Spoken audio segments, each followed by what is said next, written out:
বিসমিল্লাহির রহমানির রহিম। আসসালামু আলাইকুম। আমি উর্মি রহমান ঢাকা থেকে বলছি। তো গত ব্লগে দেখিয়েছিলাম হচ্ছে আমরা দাওয়াত খেতে গিয়েছি, ওইখান থেকে এসে হচ্ছে গাছের নিচে একটু বিশ্রাম নিচ্ছি। নেওয়ার পর হচ্ছে ঘরে চলে আসছি, এসে দেখি আমার বাবাটা এসেছে। আমার বাবাটার আসলে অনেক জ্বর, সবাই দোয়া করবেন ও যেন আসলে সুস্থ থাকে।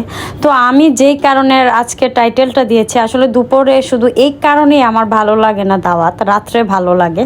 তো রাতের একটা টেনশন থাকে। তো ঘরে ছিল করলা, একটা করলা না পেকে গিয়েছে।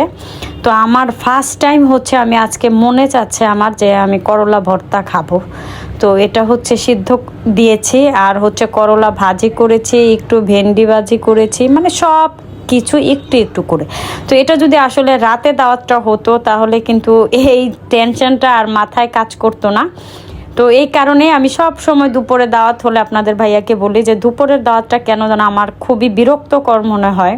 তো কার কার এরকম লাগে অবশ্যই কমেন্ট করে জানাবেন। তো এই যে করলাটা সিদ্ধ হয়ে গেছে, আর আমি পেঁয়াজ কেটেছি, তো এই কারণে হচ্ছে পেঁয়াজগুলো এত মোটা মোটা। আপনার ভাইয়া কাটলে খুব চিকন চিকন হতো, আমি আসলে অতটা চিকন করে আলু পেঁয়াজ টিয়াজ এগুলো কাটতে পারি না। তো ও মাখিয়ে দিচ্ছে, বলতেছে গরম ভাতের সাথে খাও, দেখবে ভালো লাগবে। আর হচ্ছে এগুলো করার পর হচ্ছে দেখি পাখি, বাসায় এসে দেখি পাখি হচ্ছে দুটো ডিম পেড়েছে, আলহামদুলিল্লাহ।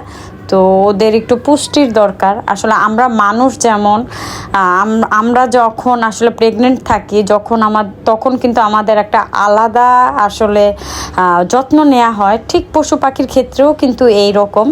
তো পাখির জন্য আলাদা খাবার আনতে হয়, ডিম দিতে হয়, এগুলো দিলে আসলে ওদের যে অপুষ্টিটা থাকে সেটা হয়ে যায়। তো এই কাজটা বরাবরই করে থাকি। তো মিনারেল, তারপর আরেকটা যেন কি দেখতে এত সুন্দর ছিল, মনে হচ্ছে বাটার এই টাইপের আসলে। তো এটা হচ্ছে খাঁচার মধ্যে দেয়া হবে, তাহলে ওদের একটু যে পুষ্টিটা আছে সেটা হবে। খুব সুন্দর করে ওরা খড়কুটো দিয়ে ঘর বানিয়েছে, এই খড়গুলো হচ্ছে শুক্তো এনে দিয়েছে। তো ওই যে মাথাটা দেখা যাচ্ছে, খুব যত্ন করে আসলে ডিমের মধ্যে বসে আছে। সবার কাছেই তার আসলে বাচ্চা, তার সংসারটা খুবই প্রিয় থাকে। যেমন আমাদের বিড়ালেরও বাবু হয়েছে, এই বিড়ালেরও কিন্তু আমরা আলাদা একটা যত্ন নিয়েছি। ও না হোক আমাদের পোষা না, আমাদের ঘরেই সবসময় থাকে, আসলে পালিত হয়ে গেছে। তো ওর জন্য একটা আলাদা মায়া লাগে।